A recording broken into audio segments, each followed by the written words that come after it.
YCP నాయకులు, కార్యకర్తలకు రాష్ట్రంలో ఎదురవుతున్న వేధింపులపై పార్టీ అధినేత వైఎస్ జగన్ ఇవాళ కీలక వ్యాఖ్యలు చేశారు. కూటమి ప్రభుత్వం వ్యవహార శైలి దారుణంగా ఉందన్నారు.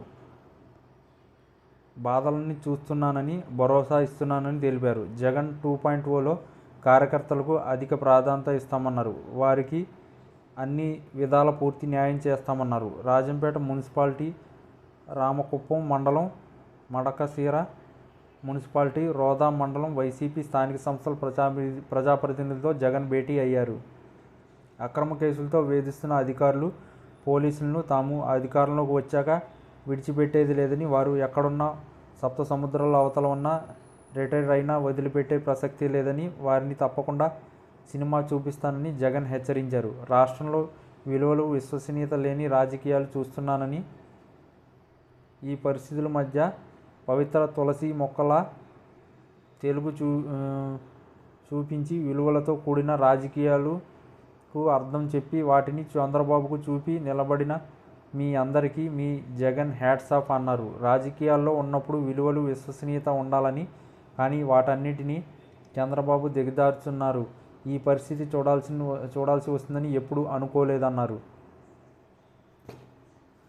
రామకుప్పంతో ఒక ఎంపీటీసీ చనిపోతే ఉప ఎన్నికలు జరిగిందని, అక్కడ మొత్తం 16 మంది వైఎస్ఆర్సీపీకి చెందిన వారే అన్నారు. అయినా చంద్రబాబు తమ పార్టీ అభ్యర్థిని పోటీకి పెట్టి 6గురిని లాక్కునే ప్రయత్నం చేయడంతో పాటు వైసీపీ ఎంపీటీసీలు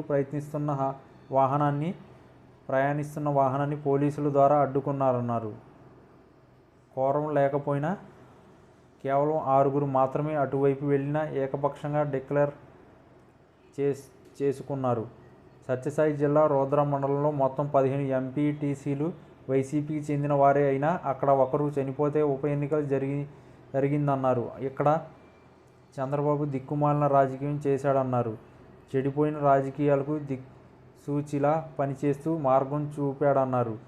పెనుకొండలో ఎంత ప్రలోభపెట్టినా ఒక్కరూ వెళ్ళలేదన్నారు. అదే శ్రీ సత్యసాయి జిల్లా మడకశిర ఎస్సీ నియోజకవర్గంలో మున్సిపాలిటీలో 15 మంది వైసీపీ వారేనని, అక్కడ కౌన్సిలర్లను లాగాలని విశ్వప్రయత్నం చేశాడన్నారు.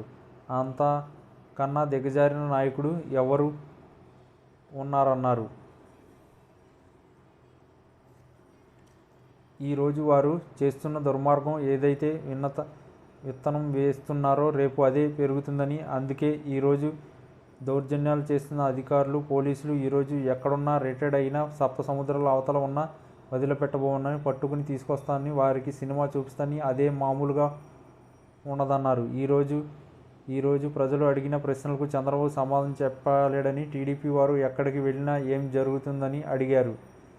చూస్తుండగానే ఏడాది గడిచిందని, కళ్ళు మూసుకుని తెరిస్తే 3 ఏళ్లు గడుస్తాయని జగన్ తెలిపారు. మనం గట్టిగా నిలబడి 3 ఏళ్లు ఇలాగే పోరాడితే ఆ తర్వాత వచ్చేది ఖచ్చితంగా మన ప్రభుత్వమే అన్నారు. ఇప్పుడు మిమ్మల్ని వేధిస్తున్న వారెవరిని అప్పుడు వదిలిపెట్టబోమన్నారు. మనం అధికారంలోకి వచ్చాక వారందరికీ సినిమా చూపిస్తా, అది మామూలుగా ఉండదన్నారు.